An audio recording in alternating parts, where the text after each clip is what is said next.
आज हम लोग बिहार एडुटेरा का सेकंड आखिरी वीडियो करेंगे, जिसमें हम लोग लगभग में पूरा थ्योरी का जो भी आखिरी जो मिसलेनियस पार्ट है उसको खत्म करेंगे। जिसके पहला हमारा चैप्टर है बिहार में पर्यटन। पर्यटन की दृष्टि से एक समृद्ध राज्य है। यहाँ ऐतिहासिक, धार्मिक, प्राकृतिक सभी दर्शनीय स्थल मौजूद है। बिहार में धार्मिक पर्यटन में हिंदू, बौद्ध, जैन, सिख, ईसाई, मुस्लिम सभी धर्मों के दर्शनीय स्थल मौजूद है। पर्यटन का दूसरा पक्ष आर्थिक होता है। बिहार में पर्यटन के विकास के लिए पर्यटन को उद्योग का दर्जा प्रदान किया गया है। पर्यटन को उद्योग का दर्जा प्रदान किया गया है। बिहार में पर्यटन के लोगो बिहार टूरिज्म बिस्फॉल बिहार टूरिज्म का लोगो है बिहार बिस्फॉल। बिहार में पर्यटन के विकास के लिए पर्यटन स्थलों को सर्किटों के रूप में चिन्हित किया गया। प्रमुख सर्किट और उनके प्रमुख स्थल निम्नलिखित हैं। बौद्ध सर्किट, बौद्ध धर्म के सभी उच्च महत्व वाले पवित्र स्थलों में इसमें स्थान दिया गया। जैसे भगवान बुद्ध का जन्म हुआ, उन्हें ज्ञान प्राप्ति हुई, अपने उपदेश दिए, उन्होंने स्तूप बनाए। जैसे बोध गया में महाबोधि मंदिर गया में, विश्व स्तूप नालंदा राजगीर में, बौद्ध स्तूप वैशाली में है, सुजातागढ़ का स्तूप गया में है, अशोक स्तंभ वैशाली में है, केसरी स्तूप पूर्वी चंपारण में है। फिर जैन सर्किट में 12 तीर्थ स्थल वसुपूज्य है और 24वें तीर्थंकर महावीर का पवित्र जन्मस्थल है। बिहार में जैन धर्म से जुड़े कई धार्मिक पर्यटन मौजूद है, जैसे कि जल मंदिर पावापुरी नालंदा में है, जैन मंदिर लछुआर जमुई में है, जैन मंदिर कुंडलपुर नालंदा में है और जैन मंदिर कुंडलग्राम वैशाली में है। रामायण सर्किट, हिंदू धर्म और सनातन धर्म के विकास में बिहार का उल्लेखनीय योगदान है। बिहार की पवित्र भूमि भगवान राम और माता सीता से संबंधित रही है। बिहार में हिंदू धर्म से संबंधित कई मंदिर और दर्शनीय स्थल मौजूद है, जैसे सीता कुंड सीतामढ़ी में, सिंहेश्वर स्थल सहरसा में, वाल्मीकि मंदिर पश्चिमी चंपारण में, अहल्या मंदिर दरभंगा में, रामशिला गया में, प्रेतशिला गया में। उसी तरह सिख सर्किट भी है। बौद्ध धर्म के 10वें गुरु गोविंद सिंह का जन्म स्थल रहा है। इसके अतिरिक्त सिख धर्म के प्रथम गुरु गोविंद सिंह के और 9वें गुरु तेज बहादुर सिंह की यात्रा भी यहाँ से की थी।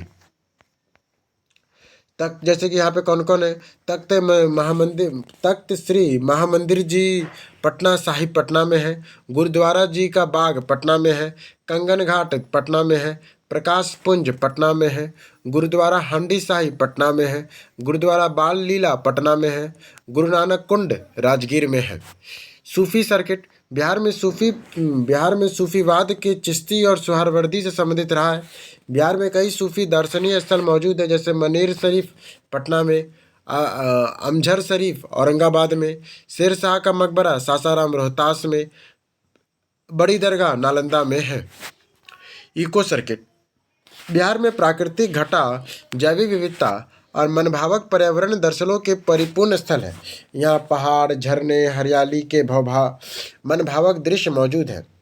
वाल्मीकि टाइगर रिजर्व पश्चिमी चंपारण में, बराबर की गुफाएं जहानाबाद में, घोड़ा कोटरा राजगीर नालंदा में, कांवर झील बेगूसराय में है, भीम बांध अभयारण्य मुंगेर में है, तेलकुंड अभयारण्य कैमूर में है, कोकलत झरना नवादा में है। यूनेस्को विश्व धरोहर स्थलों की सूची में बिहार के 2 स्थलों को चिन्हित किया गया है। महाबोधि मंदिर कॉम्प्लेक्स बोधगया, महाबोधि मंदिर बोधगया स्थित बौद्ध धर्म का सबसे पवित्र स्थल है। भगवान बुद्ध को ज्ञान की प्राप्ति बोधगया में हुई थी। यह मंदिर के प्रांगण में बोधि वृक्ष भी मौजूद है, जिसके नीचे भगवान बुद्ध को यहाँ ज्ञान की प्राप्ति हुई थी। फिर आता है नालंदा महाविहार को पुरातात्विक स्थल नालंदा 2016 में। नालंदा महाविहार का निर्माण प्राचीन गुप्त काल में शिक्षा केंद्र के रूप में हुआ था। बौद्ध धर्म के सबसे बड़े शिक्षा केंद्र तथा यहाँ विश्व के प्रथम बड़ा विश्वविद्यालय है। बख्तियार खिलजी द्वारा नालंदा विश्वविद्यालय को ध्वस्त किया गया था। वर्ष 2010 में संसद द्वारा पारित नालंदा विश्वविद्यालय अधिनियम के द्वारा राजगीर में नालंदा विश्वविद्यालय को पुनः स्थापना का कार्य किया गया, जहाँ 2014 में शैक्षणिक सत्र प्रारंभ हो गए थे। फिर आता है अगला चैप्टर, बिहार की जनगणना। बिहार का पहला जनगणना 1872 में लॉर्ड मेयो के समय हुई थी। भारत में नियमित जनगणना 1881 में लॉर्ड रिपन के समय शुरू हुआ और 1936 में उड़ीसा बिहार से अलग होने के बाद 1941 में बिहार की पृथक जनगणना की गई थी। 2011 की जनगणना देश में 15वीं जनगणना थी, जिसके आयुक्त सी चंद्रमौली थे। 2011 की जनगणना का आदर्श वाक्य था, हमारी जनगणना हमारा भविष्य, हमारी जनगणना हमारा भविष्य। 2011 की जनगणना के अनुसार बिहार की कुल जनसंख्या 10,40,99,452 थी, जो भारत की कुल जनसंख्या का 8.58% है। जनसंख्या की दृष्टि से बिहार उत्तर प्रदेश और महाराष्ट्र के बाद तीसरा सबसे बड़ा राज्य है। बिहार और भारत में 2011 की जनगणना के आंकड़ों के तुलनात्मक अध्ययन देखा जाए तो कुल जनसंख्या कितनी है, तो 10.41 करोड़ है 2011 में था बिहार का, और भारत का है 121.06 करोड़। कुल जनसंख्या में पुरुषों का प्रतिशत कितना है, 52.41%, और भारत में कितना है, 51.47% है। कुल जनसंख्या में महिलाओं का परसेंट कितना है, तो 47.86% है, भारत में 48.56% है। बिहार में कम महिला है जबकि भारत में ज़्यादा महिला है। ग्रामीण जनसंख्या अगर देखा जाए तो 9.23 करोड़ तो यहाँ ग्रामीण में रहती है, जबकि भारत में 83.37 करोड़ लोग ग्रामीण में रहते हैं। ग्रामीण जनसंख्या प्रतिशत में देखा जाए तो 88.7% बिहार में है, जबकि भारत में 68.8% है। शहरी जनसंख्या कितना है, तो 1.18 करोड़ है, और भारत का 37.71 करोड़ शहरी जनसंख्या है। बिहार में मात्र 1.18 करोड़ लोग ही शहर में रहता है, और भारत में 37.17 करोड़ लोग। बिहार की जनसंख्या परसेंट की दृष्टि से 111.3% है शहरी जनसंख्या, जबकि भारत की जनसंख्या 31.2% है। शहरीकरण के दशकीय वृद्धि दर कितना है, तो 0.8% है, जबकि भारत का 3.4% शहरीकरण है। 2001 से 11 के दौरान दशकीय वृद्धि दर बिहार का कितना हुआ था, 25.42% हुआ, जबकि भारत में 17.7% था।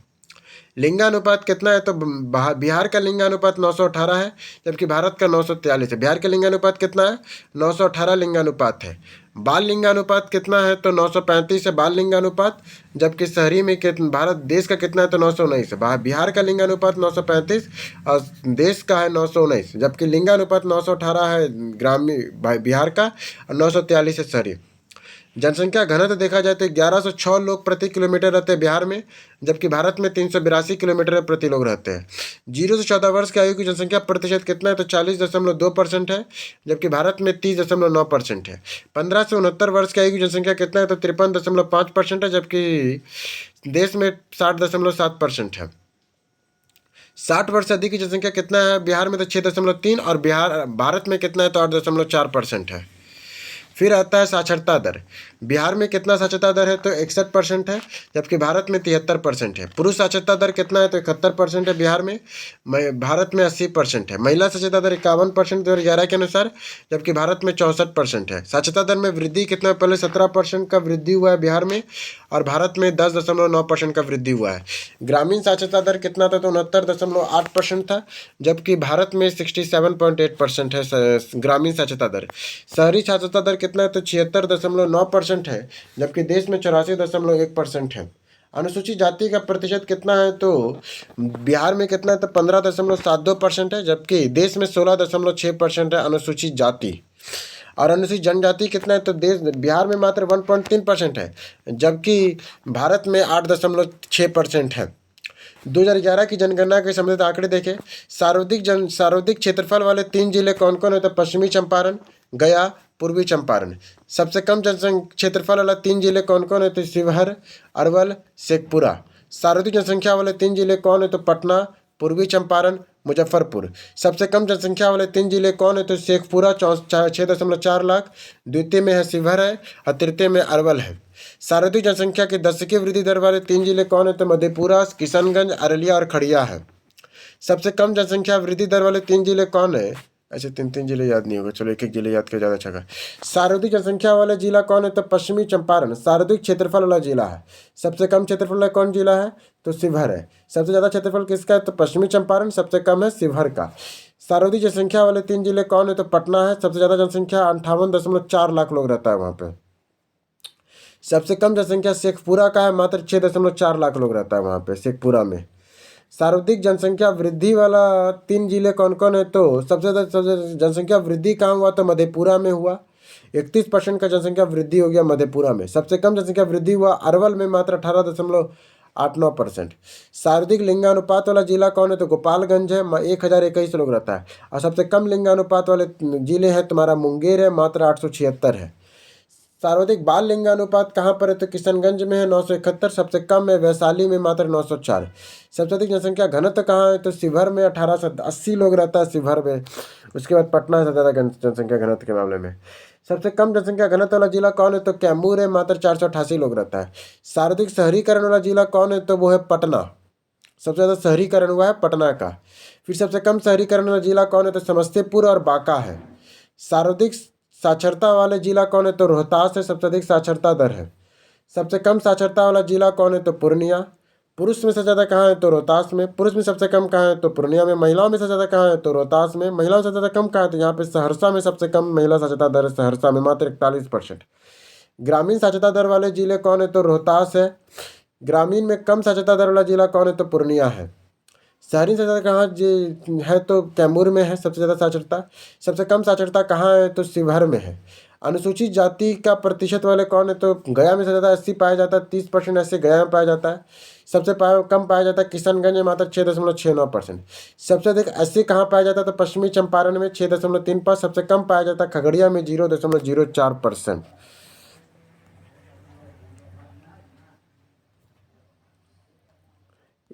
अब हम लोग बिहार की कला और संस्कृति करेंगे। बिहार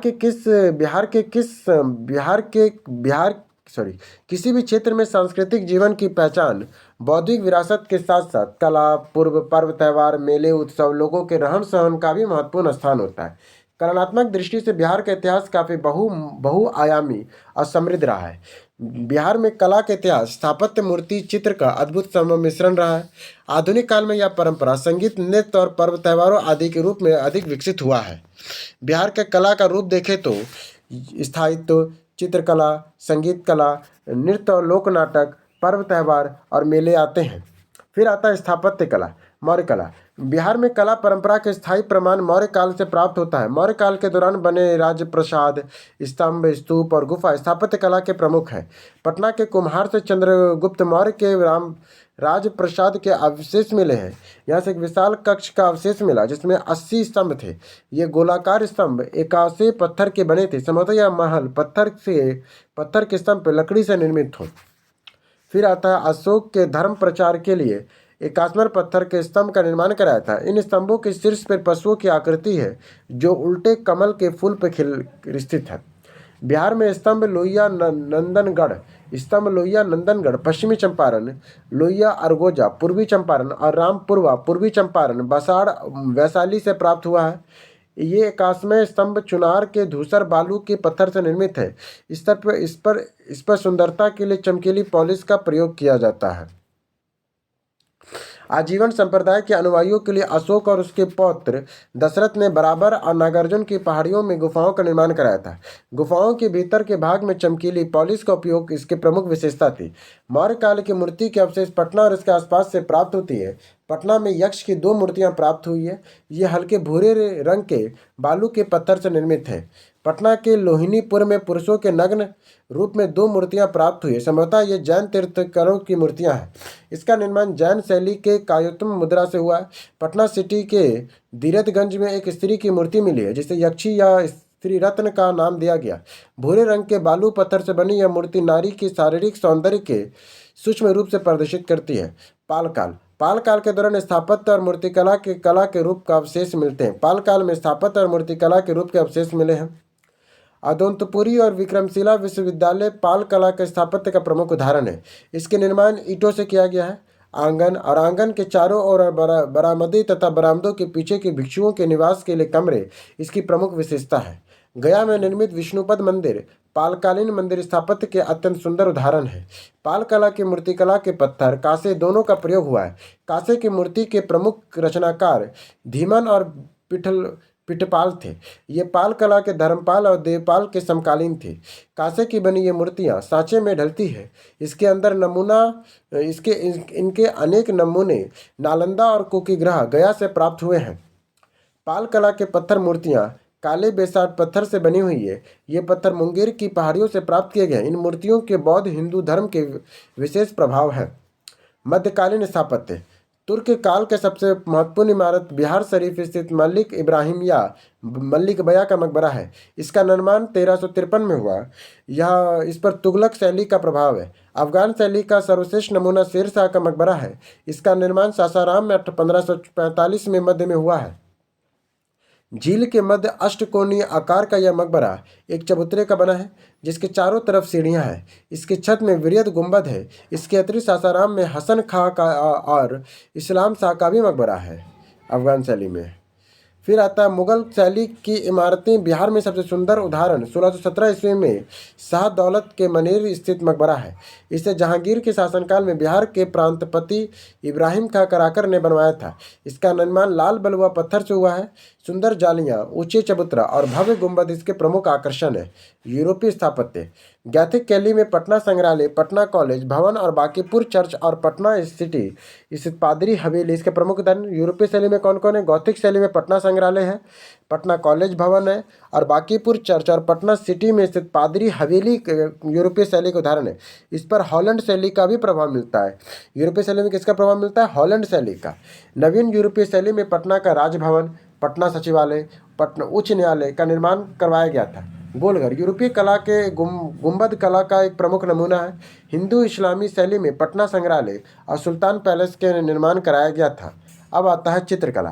पटना कलम 18वीं शताब्दी में पटना में मुगल शैली, ब्रिटिश शैली और स्थानीय शैली के सम्मिश्रण से एक नवीन चित्रकला शैली का उद्भव हुआ, जिसे पटना कलम शैली नाम दिया गया।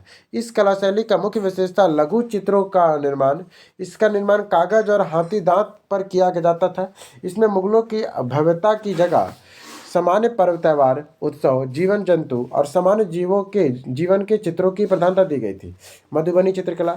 मिथिला क्षेत्र में महिलाओं द्वारा इस कला को रूप में प्रचलित किया गया है। इसके प्रमुख रूप से भित्ति चित्र और आर्पीन है। प्राकृतिक रंगों के निर्भर इस चित्रकला में धार्मिक और वनस्पति चित्रों की प्रधानता है। यह बिहार के प्रमुख प्रचलित चित्रकला है। मंजूषा चित्रकला। यह कला बिहार और भागलपुर उसके आसपास के अंग प्रदेशों में प्रचलित है। यह स्थानीय लोक कला है, जिसे लोक गाथा के चित्रण द्वारा प्रस्तुत किया जाता है। इसमें कहानी को क्रमिक और श्रृंखलाबद्ध रूप से चित्रित किया जाता है। यह कला बिहुला विषहरी की लोक गाथा पर आधारित यह कला बिहुरा और विषहरी की लोक गाथा पर आधारित है। थाका चित्रकला। गौतम बुद्ध के जीवन और उनके शिक्षाओं से संबंधित चित्रकला को थाका चित्रकला कहा जाता है। थाका तिब्बती भाषा का शब्द है। इसका अर्थ होता है जिसे लपेटा जा सके। थाका चित्रकला भारतीय तिब्बती सांस्कृतिक सम्मिलित शैली है। फिर आता है जादूपिटिया चित्रकला। यह संथाल जनजाति के क्षेत्र में रीति रिवाजों और धार्मिक मान्यताओं पर आधारित चित्रकला है। जनजातियों द्वारा कपड़े और कागज पर जादूपिटिया चित्रकला की जाती है। फिर आता है संगीत कला। बिहार में उत्सवों, त्योहारों और शुभ अवसरों पर स्थानीय संगीत का प्रचलन रहा है। चैत्र माह में गाया जाने वाला एक लोकगीत है फागुन माह में होली के अवसर पर गाया जाने वाला लोकगीत है कजरी। यह सावन के समय युवक युवतियों द्वारा गाया जाने वाला लोकगीत है बारामासा। इसमें वर्ष के प्रत्येक माह में विशेषता द्वारा गीत का वर्णन किया गया है। जात सारी यह महिलाओं द्वारा चक्की अथवा जात का उपयोग के समय गाया जाने वाला लोकगीत है। नचारी यह भगवान शिव की स्मृति में गाया जाता है। यह प्रख्यात कवि विद्यापति के गीतों का संकलन है। सोरहा शिशुओं के जन्म पर महिलाओं द्वारा गाया जाता है। सुमंगली या लगनी विवाह के शुभ अवसर पर महिलाओं द्वारा गाया जाता है। सुलगनी बटोहिया यह देशभक्ति से भरा गीत है। यह गीत श्री रघुवीर नारायण जी की रचना है। फिगरिया यह देश में भक्ति से भरा गीत है। इसका प्रचलन स्वतंत्रता आंदोलन के समय बहुत अधिक हुआ था। पूर्वी या बिरहानी या बिहिनिया अपनी दयनीय स्थिति का वर्णन गीत द्वारा करती है। पूर्वी में यह बिरहिनिया अपनी दर्दनीय स्थिति का वर्णन गीतों द्वारा करती है। लोक नृत्य और लोक नाट्य। जुगाड़ी नृत्य होली के अवसर पर गांव की टोली द्वारा गीत और नृत्य किया जाता है। लौंडा नृत्य शुभ अवसरों पर त्योहारों में पुरुषों द्वारा स्त्री का रूप धारण कर यह नृत्य किया जाता है। कर्मिया झूमर नृत्य यह मिथिला क्षेत्र में प्रचलित स्थानीय नृत्य है। इसमें लड़कियां समूह में गाती और नृत्य करती हैं। झिंझिया नृत्य यह नृत्य ग्रामीण लड़कियों और महिलाओं द्वारा किया जाता है। इसमें मुख्य लड़की अपने सिर के छिद्र पे घड़ा रखती है और उसके अंदर दीप जलाकर नृत्य करती है। इसे झिंझिया नृत्य कहते हैं। समा चकेवा कार्तिक माह में लड़कियों और महिलाओं द्वारा नाट्य के रूप में किया जाता है। यह भाई बहन से संबंधित नाट्य है। डोमकच या विवाह के अवसर पर बारात के चले जाने के बाद घर की महिलाओं द्वारा किया जाता है या हास्य परिहास से संबंधित नाट्य होता है। जट जाटिन, इसमें नाट्य द्वारा जट जाटिन के वैवाहिक जीवन को प्रदर्शित किया जाता है। विदेशिया, इसमें पुरुषों द्वारा महिलाओं के रूप धारण कर नाट्य प्रस्तुत किया जाता है। यह लौंडा नृत्य का नाट्य रूप है। विदिशा भिखारी ठाकुर की कृति है। फिर आता है पर्व त्यौहार। बसंत पंचमी, बिहार के माघ शुक्ल पंचमी को बसंत पंचमी मनाया जाता है। यह छात्रों के बीच सरस्वती पूजा के रूप में अधिक लोकप्रिय है। रामनवमी, भगवान राम के जन्मोत्सव पर चैत्र माह के शुक्ल पक्ष के नवमी को रामनवमी मनाया जाता है। इस अवसर पर रामायण का पाठ किया जाता है और झांकी निकाली जाती है। होली, फागुन माह की पूर्णिमा को यह त्यौहार बड़ी धूमधाम से रंग गुलाल के साथ मनाया जाता है। शिवरात्रि, भगवान शिव और माता पार्वती के विवाह के अवसर पर यह गाया जाता है। रक्षाबंधन, श्रावण मास की पूर्णिमा में यह त्यौहार मनाया जाता है। रक्षाबंधन क्या है? श्रावण मास के पूर्णिमा में यह त्यौहार मनाया जाता है। इसमें भाई बहन अपने भाई के कलाई पर राखी बांधते हैं और अपनी रक्षा का वचन लेती है। तीज, यह वर्ग सुहागन महिलाएं अपने पति की लंबी उम्र के लिए करती है। इसमें महिलाएं कठोर उपवास करती है। जन्माष्टमी, भगवान श्री कृष्ण के जन्म के अवसर पर यह त्यौहार भादव मास में अष्टमी को मनाया जाता है। विजयदशमी, अश्विनी माह की दशमी तिथि को बुराई पर अच्छाई की जीत के रूप में मनाया जाता है। इसे रावण का पुतला दहन किया जाता है। दीपावली, कार्तिक मास की अमावस्या को यह त्यौहार मनाया जाता है। भगवान राम द्वारा रावण का वध कर अयोध्या लौटने के उपलक्ष्य में यह मनाया जाता है। गोवर्धन पूजा, दीपावली के अगले दिन यह त्यौहार मनाया जाता है। इस दिन घर में गाय बैल आदि पशुओं की पूजा की जाती है। छठ पूजा, यह बिहार का सबसे प्रमुख त्यौहार है। कार्तिक मास की 5वीं और 6ठी तिथि को यह त्यौहार मनाया जाता है। इस अवसर पर व्रती उपवास रहकर सूर्य और जल को पूजा करती है। फिर आता है गुरु गोविंद सिंह की जयंती। सिखों के 10वें गुरु गोविंद सिंह की जन्म दिवस की शोभा यात्रा निकालकर इसे मनाया जाता है। गुरु गोविंद सिंह का जन्म किस स्थान? पटना, बिहार में हुआ है। महावीर जयंती, जैन धर्म के 24वें तीर्थंकर भगवान महावीर स्वामी के जन्म के अवसर पर चैत्र माह में मनाया जाता है। बुद्ध जयंती, वैशाख पूर्णिमा में भगवान बुद्ध के जन्म के अवसर पर बुद्ध जयंती मनाई जाती है। फिर आते हैं मेले। हरियर मेला, एशिया का सबसे बड़ा पशु मेला सोनपुर के गंडक नदी पर किनारे आयोजित होता है। स्थानीय स्तर पर यह सोनपुर मेला के नाम से प्रसिद्ध है। कार्तिक पूर्णिमा मेला, यह कार्तिक पूर्णिमा के दिन सोनपुर में गंगा के स्नान के में लगता है।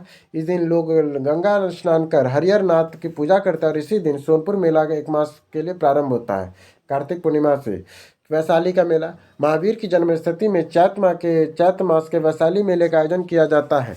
जानकी मेला, सीतामढ़ी की सीता माता की जन्मस्थली पर चैत्र माह के जानकी मेला का आयोजन किया जाता है। सौराठ मेला, मिथिलांचल मधुबनी में शादी विवाह को सुगम बनाने के लिए इस मेले का आयोजन किया जाता है। यह मेला प्रतिवर्ष ज्येष्ठ और आषाढ़ माह के में लगता है। इसमें पिता अपनी पुत्री के लिए योग्य वर चुनते हैं। मिथिलांचल मधुबनी में पितृपक्ष मेला, प्रत्येक वर्ष सितंबर अक्टूबर माह में इसका आयोजन किया जाता है। इसमें हिंदू धर्म के लोग अपने पूर्वजों को मोक्ष के लिए फल्गु नदी के तट पर पिंडदान करते हैं। मानदार मेला, बांका जिले में मानदार पहाड़ी के प्रत्येक वर्ष मकर संक्रांति के अवसर पर मानदार मेला लगता है। मलामस मेला, राजगीर में मलामस माह के लाखों भक्त गर्म पानी में झरने में नहाने के लिए और पूजा करने आते हैं मलामस मेला में राजगीर में। अब आते हैं बिहार के प्रमुख व्यक्तित्व। प्राचीन काल में गौतम बुद्ध, बौद्ध धर्म के संस्थापक गौतम बुद्ध का जन्म 563 ईसा पूर्व में शाक्य कुल के क्षत्रिय थे। उन्हें ज्ञान की प्राप्ति बोधगया के निरंजना नदी फल्गु नदी के तट पर बोधि वृक्ष के नीचे हुआ। उन्होंने 483 ईसा पूर्व में कुशीनगर महापरिनिर्वाण प्राप्ति की। उनका मध्य मार्ग प्रतिपादन किया। फिर आता है महावीर स्वामी का जन्म 540 ईसा पूर्व में वैशाली के कुंडलग्राम में हुआ। इनका संबंध ज्ञातक कुल से था। वे जैन धर्म के 24वें और अंतिम तीर्थंकर थे। उन्होंने 12 वर्ष की कठोर तपस्या के पश्चात जाम्बरिक ग्राम की ऋजुपालिका नदी के तट पर साल वृक्ष के नीचे केवल ज्ञान की प्राप्ति की। उन्होंने 468 ईसा पूर्व में पावापुरी में मोक्ष की प्राप्ति हुई थी। चंद्रगुप्त मौर्य, चाणक्य की सहायता से नंद वंश को समाप्त कर 321 ईसा पूर्व में चंद्रगुप्त मौर्य ने मौर्य वंश की स्थापना की। उन्हें प्रथम बार भारत के विशाल साम्राज्य को संगठित के रूप में प्रदान किया। चाणक्य या कौटिल्य, चंद्रगुप्त मौर्य ने राजनीतिक गुरु और प्रधानमंत्री चाणक्य थे। उन्हें राजनीतिक और प्रशासनिक विषयों पर आधारित अर्थशास्त्र की रचना की थी। अशोक, मौर्य वंश के सबसे महान शासक अशोक चंद्रगुप्त मौर्य के पौत्र और बिंदुसार का पुत्र था। अशोक अपने शांति, सद्भाव, जन कल्याण शासन के लिए प्रसिद्ध था। अशोक ने बौद्ध धर्म को स्वीकार किया और अपने प्रसार के लिए स्तंभ और शिलालेखों का प्रयोग किया था। आर्यभट्ट जो थे गुप्त काल के प्रसिद्ध गणितज्ञ और खगोल शास्त्री थे। उन्होंने बीज गणित का प्रारंभिक आधारशिला रखी थी। उन्होंने आर्यभट्टियम और आर्य सिद्धांत की रचना की थी। उन्होंने दशमलव और शून्य का भी आविष्कार आर्यभट्ट ने किया था। ज्ञानवल्क्य विदेह मिथिला के राजा के जनक के समकालीन थे। उन्होंने शतपथ ब्राह्मण, याज्ञवल्क्य स्मृति आदि की रचना की है। अब आता है पाणिनि। पाटलिपुत्र निवासी पाणिनि की प्रसिद्धि संस्कृत व्याकरण अष्टाध्यायी से की जाती है। ये पाटलिपुत्र के थे पाणिनि। जीवक बिंबिसार के समकालीन थे। वे एक प्रसिद्ध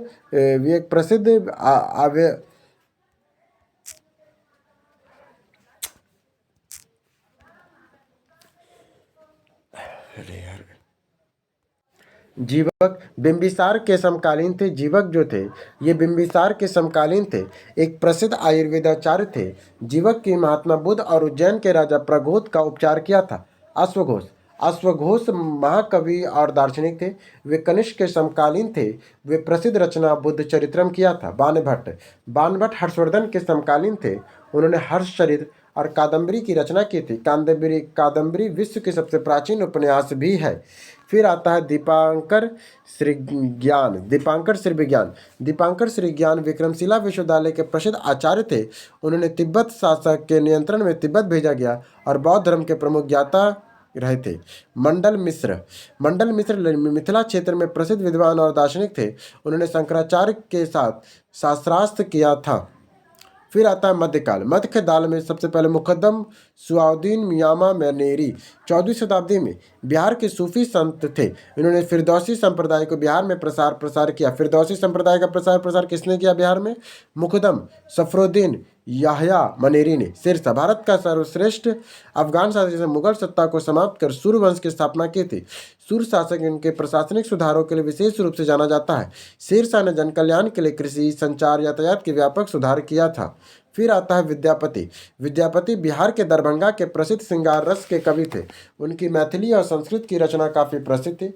उनकी प्रमुख संस्कृत रचनाओं में पुराण संग्रह, विद्याभार, गया काव्याली प्रमुख है। मैथिली कवि कोकिल भी कहा जाता था। गुरु गोविंद सिंह सिख धर्म के 10वें गुरु, जिनका जन्म 1666 में पटना में हुआ। उन्होंने सिख धर्म के लिए पंच आकार केस, कंघा, कड़ा, कृपान, कच्छ अनिवार्य किया। 1708 में नांदेड़ में अफगानी द्वारा उनकी हत्या कर दी गई थी। फिर आता है आधुनिक काल। पीर अली पटना सिटी के पुस्तक विक्रेता, जिन्होंने पटना में 1857 की क्रांति में फुगुल फूका था। अंग्रेजों के संघर्ष के पश्चात उन्हें फांसी दे दी गई थी। वीर कुंवर सिंह जगदीशपुर के जमींदार, जिन्होंने 1857 की क्रांति में बिहार का नेतृत्व किया था। 75 वर्ष की आयु में उन्होंने 1 वर्ष के तक अंग्रेजों के संघर्ष में कठिन चुनौती दी थी। डॉक्टर सच्चिदानंद सिन्हा पृथक बिहार के निर्माता के रूप में इन्हें जाना जाता है। वे संविधान सभा के प्रथम अध्यक्ष थे अस्थायी रूप में। मौलाना मजरुल हक बिहार में मुस्लिम स्वतंत्रता सेनानियों में सबसे अग्रणी थे। उन्होंने असहयोग और खिलाफत आंदोलन में सक्रिय भूमिका निभाई। उन्हें पटना के 1920 में सदाकत आश्रम की स्थापना की। गांधी जी उन्हें देशभूषण कहते थे। देशभूषण किसे कहा जाता था? मौलाना मजरुल हक को कहा जाता था देशभूषण, महात्मा गांधी जी ने कहते थे। डॉक्टर राजेंद्र प्रसाद स्वतंत्रता भारत के प्रथम राष्ट्रपति। उनका जन्म 3 दिसंबर 1884 को सिवान के जोराई में हुआ था। 1906 में बिहारी छात्र सम्मेलन की सक्रिय भूमिका में रहे। वे चंपारण सत्याग्रह, असहयोग आंदोलन, भारत छोड़ो आंदोलन तक सक्रिय रहे। वे संविधान सभा के स्थायी अध्यक्ष बने थे। हसन इमाम पटना के निवासी हसन इमाम पेशे से बैरिस्टर थे। उन्होंने स्वतंत्रता आंदोलन के खिलाफत आंदोलन, सविनय अवज्ञा आंदोलन में सक्रिय रूप से भाग लिया। बिहार में उन्होंने साइमन कमीशन का विरोध का नेतृत्व किया था। फिर आता है भिखारी ठाकुर का जन्म 1887 में सारण के कुबत्तरपुर में हुआ था। वे भोजपुर के लोक गायक, लोक कलाकार थे। उन्होंने भोजपुरी का शेक्सपियर कहा जाता है। विदेशिया में उनकी सबसे प्रसिद्ध कृति है सर सुल्तान अहमद। ये पटना विश्वविद्यालय के प्रथम भारतीय कुलपति थे। वे 1937 में वायसराय के कार्यकारी परिषद के सदस्य बने। 1941 में वे भारत के सरकार के विधि सदस्य नियुक्त हुए। सत्येंद्र प्रसाद सिन्हा बिहार के प्रथम भारतीय गवर्नर थे। उन्होंने असहयोग आंदोलन में 1921 में बिहार उड़ीसा गवर्नर पद से इस्तीफा दे दिया था। सत्येंद्र प्रसाद सिन्हा ने राजकुमार शुक्ल चंपारण के प्रसिद्ध किसान नेता थे। उन्होंने किसानों की दुर्दशा के प्रति कांग्रेस और गांधी जी का ध्यान खींचा था। मोहम्मद यूनुस 1937 में चुनाव पश्चात बिहार के प्रथम प्रधानमंत्री या मुख्यमंत्री पद धारण किए थे। डॉक्टर श्री कृष्ण सिंह जन्म 1887 में नवादा के खनान में हुआ था, लेकिन उनका पैतृक गांव शेखपुरा है। वे 12 बीघा में थे। बिहार के सक्रिय स्वतंत्रता सेनानी रहे। वे स्वतंत्रता बिहार के पहले मुख्यमंत्री भी रहे। श्री कृष्ण सिंह को बिहार केसरी के नाम से भी जाना जाता है। फिर आता है रामधारी सिंह दिनकर। हिंदी के प्रख्यात लेखक, कवि और निबंधकार थे। उनका जन्म 1908 में बेगूसराय के सिमरिया में हुआ। उन्होंने स्वतंत्रता में विद्रोही कवि के रूप में, स्वतंत्रता के पूर्व विद्रोही कवि किसे कहते थे, दीवार स्वतंत्रता पर उन्हें राष्ट्र कवि के रूप में जाना जाने लगा। उनकी प्रमुख रचनाएं कुरुक्षेत्र, उर्वशी, हुंकार, रेणुका, रसवंती आदि है। फणीश्वरनाथ रेणु। इनका जन्म 1921 में अररिया जिले के फारसीगंज में आरोही में हुआ है। हिंदी उपन्यास में उन्हें औपचारिक लेखक के रूप में जाना जाता है। उनकी प्रमुख रचना है मैला आंचल। अनुग्रह नारायण सिन्हा। जन्म 1887 ईस्वी में औरंगाबाद के पोईउआ में हुआ है। उन्होंने 1917 में चंपारण सत्याग्रह में गांधी जी का साथ दिया। स्वतंत्रता पश्चात उन्होंने बिहार सरकार के मंत्री का पद संभाला। उन्होंने बिहार विभूति की संज्ञा दी जाती है। अनुग्रह नारायण सिंह को बिहार की विभूति कहते हैं। उनका जन्म औरंगाबाद के पोईया में हुआ था। फिर आता है जयप्रकाश नारायण। इनका जन्म 1902 में बिहार के सारण में सिताब्दी राय के गांव में हुआ। लोक कल्याण लोकनायक के नाम से प्रसिद्ध जयप्रकाश नारायण का राजनीतिक जीवन सविनय अवज्ञा आंदोलन से प्रारंभ हुआ। उन्होंने 1942 में क्रांति के आवेश की भूमिका निभाई। उन्होंने आज़ाद दस्ता का गठन किया। स्वतंत्रता पश्चात 1975 में उन्होंने संपूर्ण क्रांति का नेतृत्व किया। 1965 में उन्होंने मैग्सेसे पुरस्कार दिया गया था। फिर आता है स्वामी सच्चिदानंद सरस्वती।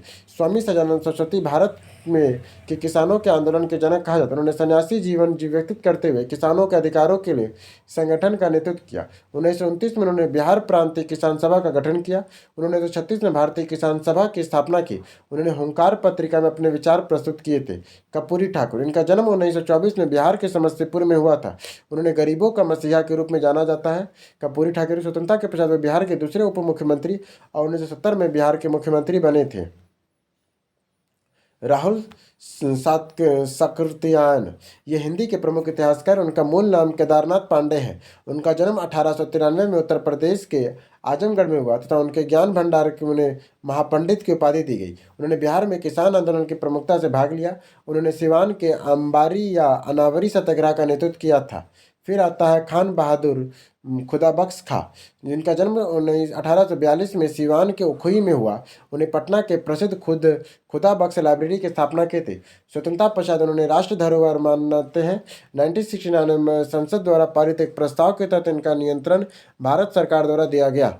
संसद पारित कर इनका नियंत्रण भारत सरकार द्वारा दिया गया। राम वृक्ष बैनीपुरी। इनका जन्म 1899 में मुजफ्फरपुर के बैनीपुर गांव में हुआ। इन्हें स्वतंत्रता आंदोलन में सक्रिय भूमिका निभाई थी। जेल भी गए। उन्होंने युवक नामक समाचार पत्र का संपादन किया। इसकी प्रमुख रचना माटी के मूर्तें, सूरज चिता, संघमित्र तथा आदि हैं। फिर आता नागार्जुन। इनका वास्तविक नाम केदार वैद्यनाथ मिश्रा। जन्म 1911 ईस्वी में मधुबनी के सतखलवा गांव में हुआ था। नागार्जुन ने हिंदी, मैथिली, संस्कृत, बांग्ला और अपनी मौलिक रचनाएं लिखी है। उनकी प्रसिद्ध रचना है युगधारा, प्यासी पथराई आंखें, बल रचना, सतरंगे, पंखे और तालाब की मछलियाँ।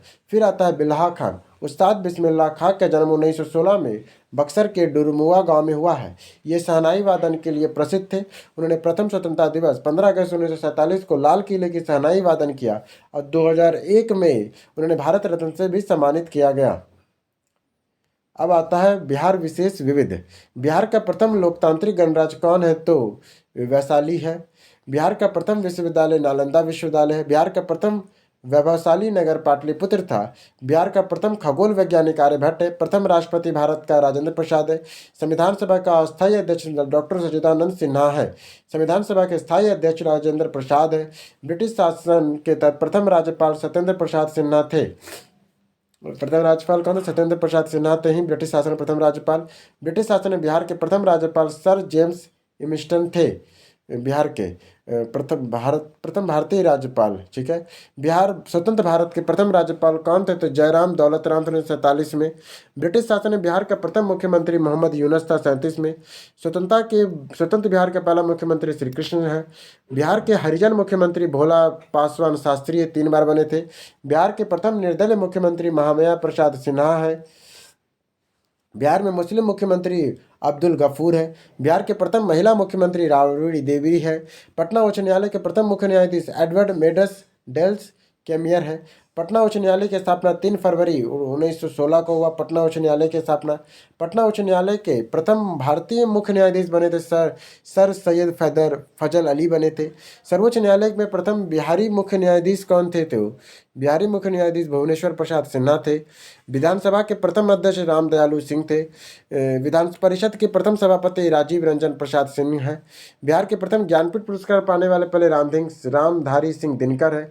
बिहार के व्यक्ति जिन्हें भारत रत्न सम्मान मिला है तो राजेंद्र प्रसाद, जाकिर हुसैन, जयप्रकाश नारायण, बिस्मिल्लाह खां और कर्पूरी ठाकुर भी अब है।